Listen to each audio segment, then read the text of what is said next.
It was a Tuesday. That's the thing nobody tells you about the moments that change your life. They don't announce themselves. They don't come with music or slow motion or a warning that says, "Pay attention, this one matters." They come on a Tuesday. They come when you're holding a cold cup of coffee, staring at a spreadsheet that doesn't balance, wearing the blazer you grabbed off the floor because you were running late, thinking about nothing more significant than whether you remembered to turn off your flat iron. That was me. That was me on the morning that Joyce Chen walked into the conference room and looked at me. Really looked at me. For the first time since we'd started working together 8 months ago. 8 months.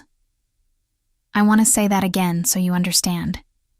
8 months of shared conference rooms, of passing each other in the hallway, of nodding across the break room while the coffee brewed. 8 months of knowing her name, her title, her habit of clicking her pen exactly 3 times before she started talking in a meeting. 8 months of nothing.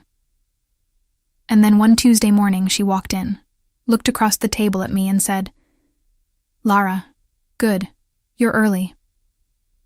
3 words. I've said them to myself about 40 times since then, trying to figure out what it was. What was different? Why those 3 words? 3 completely ordinary words that she had probably said to a dozen people before me. Why did they land somewhere in my chest, like something I hadn't been expecting? Good. You're early. Like she'd been watching for me. Like she'd been hoping I'd be there. I told myself it was nothing.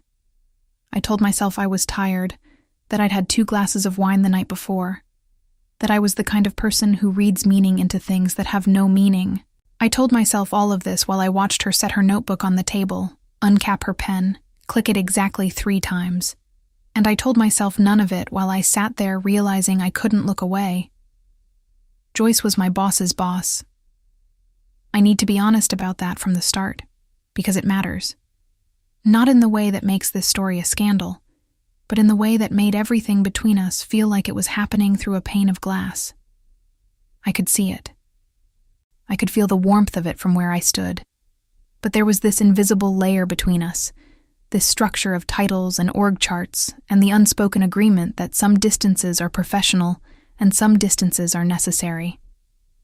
She was the regional director of operations. I was a senior analyst. There were 2 full levels between us on the org chart, and about 15 feet between our offices down the hall. I'd been at Meridian for 3 years before Joyce was hired. I watched her arrive, confident, quiet, the kind of woman who doesn't need to fill silence to own a room. She had this way of listening in meetings that made you feel like she was cataloging everything, filing it carefully, deciding when it mattered. Most people found it intimidating. I thought it was fascinating and tried very hard not to think about why. For the first 8 months, our interaction was professional and minimal. She needed data. I provided it. I needed approvals. She gave them. We weren't unfriendly. We just weren't anything, really. Ships. Parallel lines. The other thing you should know is that I wasn't in a great place at the time. I'd gotten out of a long relationship, 3 years with a woman named Dana, who was warm and funny and genuinely good, and who once told me, very gently, that she felt like she was talking to someone who was always slightly somewhere else. She wasn't wrong. I hadn't known what to do with that at the time. I'd thought, this is what long relationships feel like. This is how people settle. This is what adult love looks like. Comfortable and slightly out of focus. It took a long time after Dana left for me to start wondering if the problem wasn't the relationship, if the problem was what I was waiting for without knowing I was waiting for it. My best friend Simone had a theory about this that she shared with me approximately once every 3 weeks, usually over takeout, and the kind of wine that comes in a bottle you're slightly ashamed to recycle. "You're not broken," she'd say. "You're just calibrated for something that hasn't shown up yet." That's a very generous way of describing 31 and perpetually underwhelmed, I'd tell her. She'd shrug. "You'll know it when it shows up. That's all I'm saying." I thought about that a lot after the Tuesday. Simone would have something to say about that Tuesday. and I was not ready to hear it. The thing about Joyce, the thing I'd noticed but hadn't examined too closely, was the way she treated people she respected. There was a difference. Not everyone got the full version of her attention. Most people got the professional version. Efficient, precise, appropriate. But occasionally, in moments I'd only caught from across the room, she would turn that focus fully on someone, and there was a warmth in it that felt almost private. Like something she didn't hand out easily. I'd noticed it happening to other people. I had not noticed it starting to happen to me. That Tuesday was the first time I caught it directed somewhere I didn't expect. In my direction. And I remember thinking, in that strange, suspended second while she was writing something in her notebook, and I was watching the side of her face. I remember thinking, when did that start? Not, she's looking at me differently. Not, something is changing. Just, when did that start? Like the most urgent question wasn't what it meant. Like the most urgent question was how long I'd missed it. I filed that thought somewhere I didn't name and went back to the spreadsheet. It didn't balance that day either. Here's what I told myself for the next 3 weeks. I told myself I was just paying more attention to my work environment. After 18 months of feeling slightly disconnected from everything around me, the job included, I was simply re-engaging, becoming more present. This was healthy. This was the kind of thing therapists recommend. I told myself that noticing Joyce, the particular way she phrased things in meetings, the fact that she drank her tea without sugar, the small sound she made when she was thinking, something between a hum and a breath that lasted maybe half a second. I told myself that noticing these things was professional attentiveness. I was developing a more nuanced understanding of my director's communication style. This was good for my career. I told myself all of this, and I almost believed it, right up until the afternoon she came to my office. It wasn't unusual for her to drop by. She occasionally touched base with senior team members in person rather than by email. I'd seen her do it with others.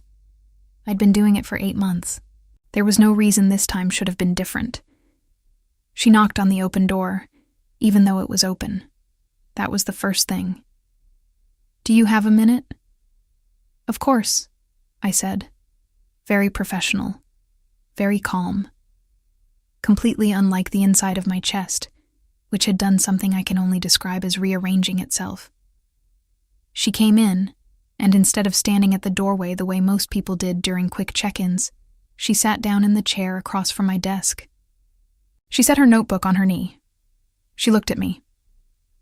"I read your Q3 retention analysis," she said. "The full version, not the summary." "Oh." I didn't know what I was expecting, but it wasn't that. Okay.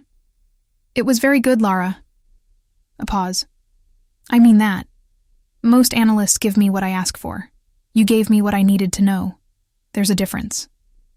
I remember thinking, this is a professional compliment. This is how directors communicate appreciation to their teams. This is not a significant moment. I also remember the exact quality of light in my office at that hour. Late afternoon, coming in low through the blinds, catching the edges of things. I remember the slight roughness of my chair's armrest under my hand. I remember the way she said my name. Not the words. The name. The way she said Lara like it was a specific thing she'd chosen to say, not just a label she was using to address the person in the chair. "Thank you," I said. Very steady. "I appreciate you telling me." She nodded, made a small note in her notebook, and said, "I'd like to loop you in on the next strategy cycle, not as a data provider, as a contributor." And then she stood up, said she'd send me a calendar invite, and left. That was it. That was the whole conversation. It lasted maybe 4 minutes. I sat in my office for 20 minutes afterward, not working, pretending to work, trying to figure out why my hands felt slightly unsteady. I am not a person who gets unsteady. I am organized, controlled, the type who keeps a color-coded planner and always knows where her keys are. I do not get unsteady because a director paid me a professional compliment. I took a breath. I picked up my pen. I went back to work. That night I texted Simone. "How do you know when you're just imagining something?" She texted back, "Imagining what?" I stared at the question for a long time. I typed, "Never mind." Then I put my phone face down on the nightstand and lay in the dark for a while, listening to nothing, thinking about light through blinds and the way a name sounds when someone chooses it. Nothing, I told myself. That was nothing. I almost slept that night. Almost. The next week, she started including me in the strategy sessions. I want to explain what that meant, practically, and what it did to me, quietly, without any drama, in a way I was completely unprepared for. The sessions were small, 5 or 6 people around a table in the smaller conference room at the end of the hall. No presentations, mostly conversation. Joyce ran them in a way that was different from every other meeting I'd attended in that building. Less hierarchy, more dialogue. She had a way of asking questions that made you feel like your answer was actually what she was trying to find, not just input she was collecting. She asked me things. Real things. Not data retrieval questions. Thinking questions. And when I answered, she listened the way I'd noticed her listening to people she respected. Fully, with that particular quality of attention that felt almost like being held. I need to be honest. I had never been listened to like that at work. I hadn't been listened to like that anywhere in a long time. After the 3rd session, we both ended up at the coffee machine at the same time in the break room. The building was mostly empty. It was past 7, and the overhead lights had dimmed to their after-hours setting, and there was something about the quiet that made the usual professional distances feel slightly less fixed. "You pushed back on Daniela's timeline estimate today," Joyce said, pouring her tea. "Good call." "I almost didn't," I admitted. "Why?" I looked at her. The honest answer was, because I was second-guessing myself, because pushing back on a senior manager felt like risk, because I've spent years being the person who provides the data and leaves the opinions to other people. What I said was, "Old habit." She looked at me for a moment. That look, the one that felt like full attention. "You're going to have to break it," she said quietly. Not unkindly, almost gently. She picked up her mug and left, and I stood at the coffee machine for a solid minute after she was gone, not moving, thinking about nothing except the temperature of the cup in my hands and the specific tone of her voice when she said that. Old habit. You're going to have to break it. I drove home that night with the windows down even though it was cold. I needed the air. I needed something external to match the thing that was happening internally. This low-frequency change, like a note being struck somewhere in my chest that I couldn't place and hadn't asked for, and absolutely did not know what to do with. This is manageable, I told myself. This is admiration, professional respect. She's a good leader. I'm responding to good leadership. There's nothing here that isn't completely explainable. I turned up the music and tried to drown out the part of me that was already quietly starting to disagree. The thing about working near someone you're trying not to think about is that every day is an exercise in ordinary betrayal. You tell yourself you're fine in the morning. You believe it mostly, until you're in the hallway, and you hear her voice coming from someone else's office, and you stop. Not visibly, just internally. Just a half-second pause that nobody else would notice. And then you keep walking. You're fine.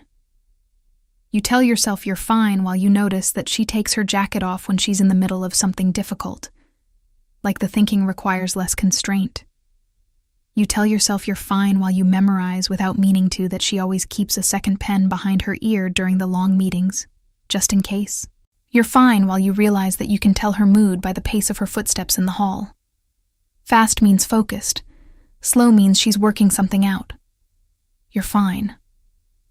And then one afternoon, She stops in your doorway, leans against the frame with her arms crossed and says, "I have a question that's not about work," and you stop being fine. "Okay," I said, carefully. "How long have you been at this company?" 3 years. "And before that?" 2 years at Hargrove, consulting. She nodded slowly, like she was fitting a piece somewhere. "And do you like it?" "Actually." Not the answer you'd give in a performance review. I looked at her. Nobody at work had asked me that. 3 years, and nobody had asked me whether I actually liked it. "Some days," I said honestly. "The work is interesting. The politics are exhausting." Something in her face softened almost imperceptibly. "Yeah," she said. "Me too." She said it like it cost something, like that was more than she usually let through. And then she looked at me for a moment. Just a moment, the kind that technically has nothing in it, and said, "I think you're capable of a lot more than this place has asked of you so far." She left before I could respond. I sat very still and thought. That was not a performance review comment. That was something else. I didn't let myself think about what. Simone came to visit that weekend. She's the kind of person who notices things you're not saying faster than most people notice things you are saying. We'd been friends since college, and she had a particular look. A slight narrowing of the eyes, a tilt of the head. That meant she was filing something away. She gave me that look about 45 minutes into dinner. "What's happening at work?" she said. "Nothing." "Lara, it's fine. There's a new project I'm involved in. It's interesting." "Uh-huh." A pause. "And the new director? You mentioned her a few months ago. Joyce, right?" I took a sip of wine. "She's good at her job." Simone looked at me with the patience of someone who has a long time and nowhere to be. "She's a good director," I said again. "She gives good feedback. She takes people seriously. That's rare. She takes you seriously." It wasn't a question. "She takes the whole team seriously." "But she takes you seriously," Simone said, "in a way that you're finding difficult to be casual about." I put down my fork. "I don't know what you want me to say." "I want you to say what's actually happening," she said gently. Not pushing, just offering me the space. I looked at my plate for a long moment. "I think I'm responding to her," I said carefully, "in a way that I don't entirely know how to manage." Simone nodded slowly. "And it's uncomfortable," I continued, "because she's my boss's boss, and because nothing is happening, and because I am not the kind of person who—" I stopped. "Who what?" "Who lets things like this happen," I said quietly. There was a long silence. "Maybe that's not a character trait," Simone said finally. "Maybe that's just what happens when you meet someone who sees you." I didn't answer that. We moved on to other things. But the words stayed. When you meet someone who sees you. The following week we worked late together. Just the two of us for the first time, going over the new strategy draft in the small conference room with the city lights coming in through the window, and the building so quiet around us that I could hear the faint sound of the ventilation system, the occasional sound of her pen on paper. At some point we'd stopped working and started talking. I don't know exactly when the line blurred. It just did. One moment we were discussing rollout timelines, and the next she was telling me about her first real management role, how she'd almost walked away from it, how she'd felt completely out of her depth for nearly a year, how she'd learned to trust her instincts by making exactly the kind of mistakes that could have ended her career, but somehow didn't. She talked about it like it was still close to her, not like a lesson she'd packaged into wisdom, but like something she still touched sometimes and found tender. "Why are you telling me this?" I asked. She looked at me. "Because I think you're standing at a version of the same edge," she said, "and I think you'll make the same choice I did." "You don't know that." "No," she agreed. but I know what it looks like on someone. We looked at each other for a moment that was almost nothing, and also somehow everything. She stood up and started stacking her papers. "It's late," she said. Her voice had returned to normal, the professional, measured version. "We should finish up." "Right," I said. "Yes." She collected her things. At the door, she paused. "Get some sleep, Lara." She said my name like that again, like a specific thing. "You too," I managed. And then she was gone, and I sat alone in the conference room with the city lights and my completely useless sense of professional distance and the growing, undeniable awareness that what I was feeling was not professional admiration. Not anymore. I'd crossed a line I hadn't seen myself crossing. The worst part wasn't that I'd crossed it. The worst part was that I wasn't sure I wanted to go back.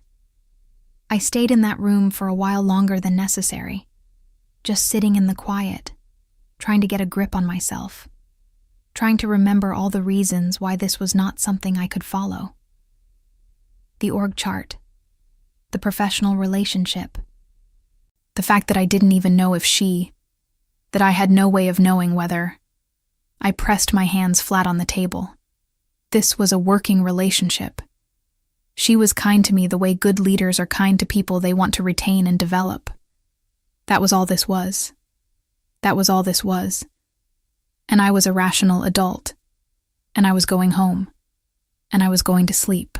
And in the morning, everything would be appropriately sized again. I drove home. I didn't sleep. And for the first time since this had started, really started in that way I couldn't name yet, I lay in the dark and let myself ask the actual question. Not is this manageable? Not is this professional? Not what do I do with this? Just what is this? And the answer came quietly, with no drama, the way true things often do. This is not admiration. This is not professional respect. This is something I haven't felt in a long time. Something I told myself I was waiting for without knowing what I was waiting for. Something that has no easy place in my life but is happening anyway. I closed my eyes. Outside, the city was doing what it always does at 2 a.m, low and relentless and indifferent. And I lay there and knew something I couldn't unknow.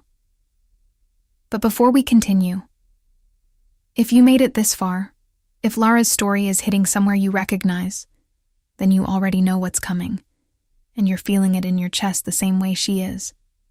Hit the like button right now. It's a small thing, but it tells the algorithm that this kind of story matters, and it helps me keep making them for you. And if you're not subscribed yet, subscribe now and hit the bell. YouTube will let you know when the next story drops.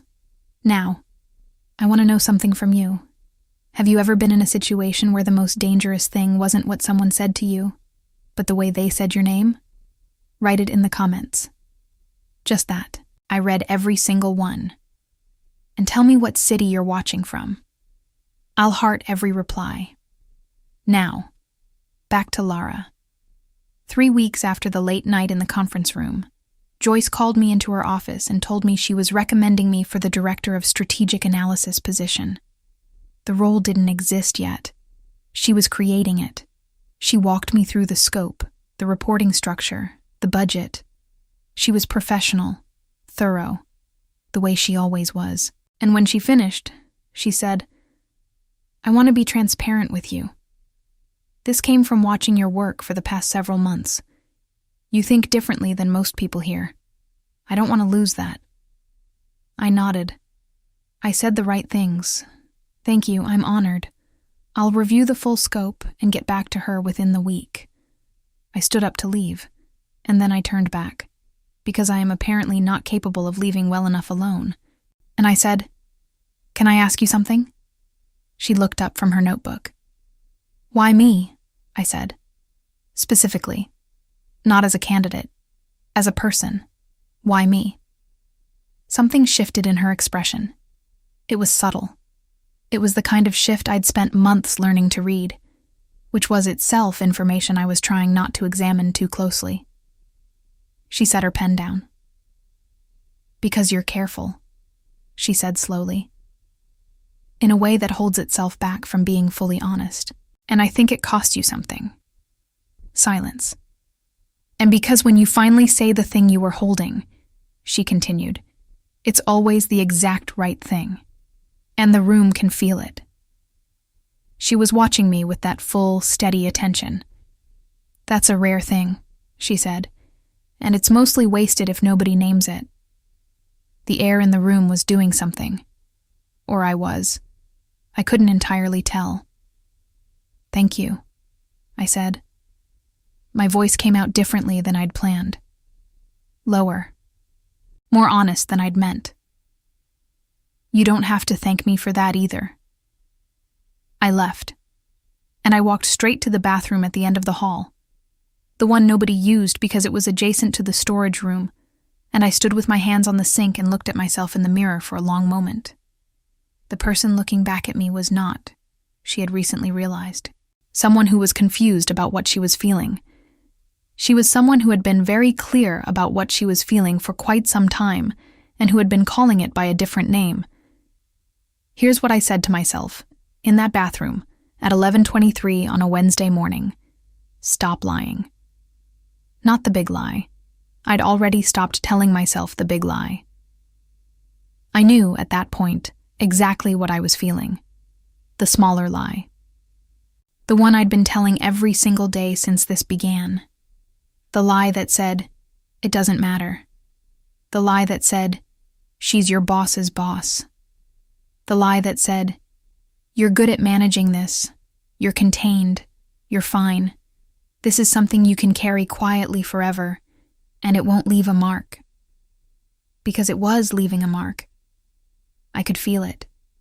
In the way I'd started choosing my words around her more carefully than I chose them with anyone else. In the way I'd started arriving at the office a few minutes earlier than I needed to. In the way her voice, 3 offices down the hall, was now something I registered before I registered anything else in the morning. The lie was expensive, and I'd been paying it for months without acknowledging the cost. I turned off the tap I'd apparently turned on at some point. I dried my hands. I walked back to my office, sat down at my desk, and for the next 20 minutes, I did not open a single spreadsheet. I just sat there, finally quiet, letting myself know what I knew. She sees you. She has been seeing you for months, and you have been being seen, really seen, in a way that reaches past the title and the data and the professional composure you've built over years. And it has been the most terrifying and the most awake you felt in longer than you can accurately remember. That afternoon, she passed my office. She didn't stop. She glanced in, the way she sometimes did, just to check, just a passing awareness. And our eyes met for half a second. She nodded slightly. I nodded back. And in that half second, something passed between us that had nothing to do with the org chart.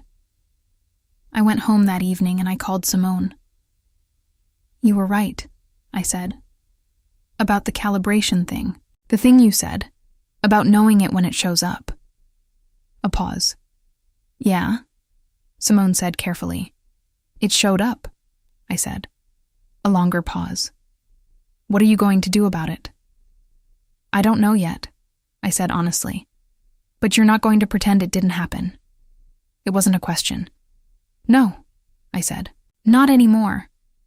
3 days later, she shouted at me. That requires context.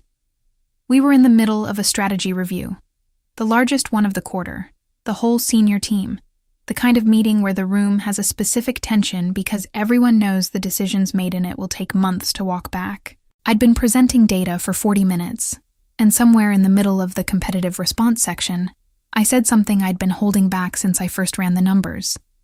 I said the current retention model was based on an assumption that wasn't supported by the last 6 quarters of data. I said it clearly. I said exactly why. I said what the actual picture looked like and what it meant for everything they'd planned for the next year. The room went very quiet. And then Joyce said, not loudly, but with an intensity that made the words feel large, "Lara, you are telling me that we've been building on a flawed foundation for 18 months. Yes. And you're only telling me this now." Her voice had a sharpness in it that I'd never heard directed at me.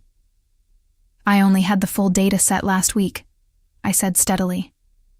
I wanted to be certain before I said it in a room. Another beat of silence. And then, and this is the part I'll spend a lot of time thinking about, she said, "You make me lose my mind." Not with contempt, with something that was almost the opposite, with the specific frustration of someone who has been surprised by a person they were already paying close attention to. The meeting ended. People filed out. She stayed. I stayed. The room emptied until it was just the two of us, and the city outside the glass, and the tail end of afternoon light. I turned to start packing up my materials. "Lara." I turned back. She was standing a few feet away, and her arms were at her sides, and she was looking at me with an expression I'd never seen on her face. Not exactly. It was open. The professional layer was still there, but underneath it was something else, something that felt less managed. "You know why I said that?" she said quietly. I held her gaze. "Tell me anyway," I said. A pause. "Because you do the thing that—" She stopped, started again. "Because you hold everything until you're certain, and then when you finally say it, it changes the room. It changes what everyone else thought they knew." A beat. "And I never know when it's coming. And every time it happens, I realize I've been underestimating you." Again. Something was shifting in the air between us. "That's not losing your mind," I said. That's just what it looks like when someone surprises you." "You surprise me constantly," she said. "Do you understand that?" "Constantly." The distance between us was not large. It wasn't closing. But it wasn't the distance that had been there before either. I thought about everything I'd been holding, the months of careful management, the neutral words chosen to replace honest ones, the mornings I'd driven to work telling myself today I'd be completely professional and nothing else, and the evenings I'd driven home knowing I'd failed at that in ways I couldn't even fully name. I thought about what Simone had said, about calibration, about knowing it when it shows up. I thought about standing in that bathroom 3 days ago, telling myself to stop lying, and then I stopped performing the distance. I just stopped, not with words, not with a declaration. I didn't say anything. I looked at her the way I'd been stopping myself from looking at her for months, fully, without the careful editing, just looked at her, and let her see that I was doing it, and didn't pretend it was something else. Her breath changed. Something in her face went still, not frozen, but quiet. The way things go quiet right before something settles into place. She looked back. Really looked. The kind of looking that doesn't need to be decoded. We stood there for a moment that was technically very short, and actually very long, in the way that certain moments are, the ones that reorganize what came before and what comes after just by existing. Then she said very quietly, "Lara," like a specific thing she'd chosen to say, like she knew the weight of it. "I know," I said, and I did know. I knew what she meant by it. I knew what the moment meant. I knew what the months of attention and names and "you surprise me constantly" had meant, underneath the professional structure that had held it in place until it couldn't anymore. We didn't resolve anything in that room. She had a meeting in 20 minutes. I had a report to finish. The org chart still existed. But when she left, something had shifted. Not between us, exactly. Inside me, something I'd been bracing against for months had finally been allowed to be what it was. And I stood alone in the conference room after she was gone. And for the first time since this had all started, I wasn't trying to manage it. I was just in it, present, unguarded, exactly where I was.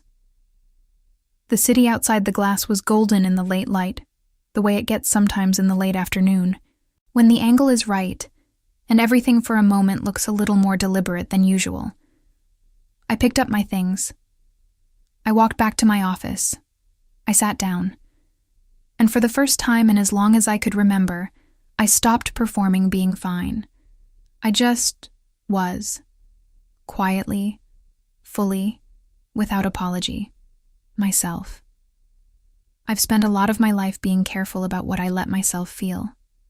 Careful is not the same as safe. It just feels that way, until it doesn't. What Joyce gave me, before anything else, was the particular experience of being seen by someone who wasn't asking me to shrink into a shape that was easier to manage. She saw the held breath and waited for what was underneath it, and she waited without condition.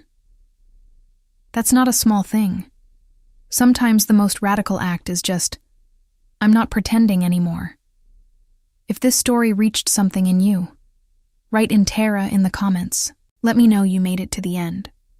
And if you want to stay in this world of stories that don't look away from the real thing, the video coming up next on your screen is waiting for you. Take good care of yourself. Until next time.